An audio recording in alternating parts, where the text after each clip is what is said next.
लद्दाख खत्म हो रहा है। जी हाँ, देश का एक ऐसा हिस्सा जिसे देखने के लिए लोग दुनिया भर से आते हैं, जहाँ का कल्चर और सीनिक एक्सपीरियंस आप अपने इंस्टाग्राम पर फ्लॉन्ट करते हैं, जहाँ के लोग किसी भी जंग के समय देश की ढाल बनकर खड़े हो जाते हैं ताकि देश सुरक्षित रहे। आखिर क्या कारण है कि वहाँ के लोग गवर्नमेंट से खफा हैं? हे बाबा, मैं हूँ प्रज्ञा छाबड़ा। आज हम जानेंगे शुरुआत से कि एक्चुअली लद्दाख में चल क्या रहा है, आखिर क्यों वहाँ के लोग देश से नाराज हैं और उनकी गवर्नमेंट से डिमांड क्या है। पहले जानते हैं आर्टिकल 370 हटना क्या काफी था। 2019 में आर्टिकल 370 के हटने पर लद्दाख के लोग इतने खुश हुए कि उन्होंने यहाँ तक बोला कि आज़ादी तो उन्हें अब मिली है, क्योंकि ये आर्टिकल के हटने पर लद्दाख को अपनी एक आइडेंटिटी मिली जिसके लिए वो पिछले 70 साल से लड़ रहे थे। आर्टिकल 370 हटने से पहले लद्दाख की सिचुएशन बहुत खराब थी, क्योंकि ना तो वो उनके कोई रिप्रेजेंटेशन थी और ना ही उनके लिए बजट या पॉलिसीज में कुछ इंक्लूजन की जाती थी। जब जम्मू कश्मीर और लद्दाख एक ही स्टेट का हिस्सा थे, तब भी गवर्नमेंट से आने वाले मैक्सिमम फंड्स कश्मीर को मिलते थे, जबकि जम्मू लद्दाख को कॉम्प्रोमाइज करना पड़ता था, मेनली बिकॉज कश्मीर की एक पॉलिटिकल रिप्रेजेंटेशन होती थी। इनफैक्ट सरकार भी उन्हीं की थी, प्लस डेवलपमेंट के रीजन की वजह से उन्हें फंड्स की जरूरत ज्यादा पड़ती थी। अब इससे लद्दाख पर क्या असर आया?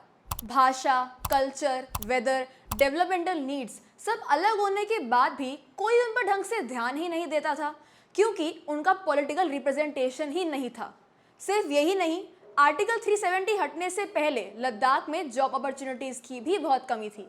साथ ही ये बात गौर करने वाली है कि अलग होने से पहले जम्मू कश्मीर और लद्दाख के पूरे लैंड एरिया में से 60% एरिया लद्दाख का था, जो तकरीबन 5 से 6 महीने के लिए बंद कर दिया जाता है एक्सट्रीम वेदर कंडीशंस की वजह से। अब इस कारण वहाँ के लोग क्या बेसिक नीड्स लैक कर रहे हैं और उनकी डेवलपमेंटल रिक्वायरमेंट्स क्या हैं, उसकी तरफ कोई ध्यान ही नहीं देता।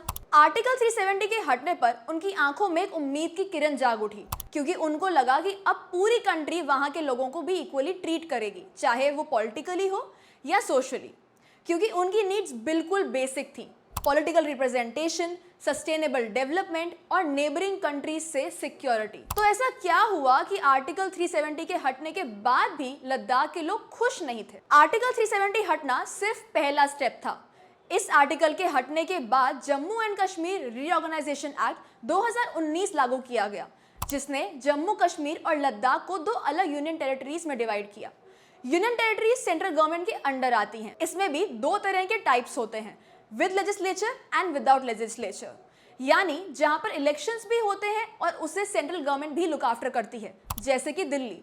वहां के लोगों के पास राइट्स हैं अपने लीडर्स चूज करने के। जहां जम्मू एंड कश्मीर को विद लेजिस्लेचर वाला स्टेटस मिला, वहीं लद्दाख को विदाउट लेजिस्लेचर, जिसकी वजह से उनकी डिमांड को नजरअंदाज कर दिया जाता है।